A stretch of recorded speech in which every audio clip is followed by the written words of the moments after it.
So I'm mentally ill. I've done some pretty messed up things, just ask my family. And, yeah, it's not cool. No one likes to talk about it. Not me, not my family, not my friends, not my mentally ill friends. That's pretty fucked up. Do you agree? Yes.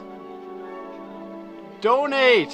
And then talk about me and how fucked up I am and how I'm biking to Montreal for no particular reason other than to raise awareness, but it's fun and I might see a concert or two while I'm there. And yeah, I know everyone probably think that's pretty cool. Like, who doesn't want to bike somewhere far and have a good time and have lots of money? So, I'm not gonna buy a new bike. Gonna use this piece of shit right here. Traded a t-shirt for it. Could be stolen. I don't know. And yeah. Any advice? Any comments? Freaking hit me up. Hit me up hard.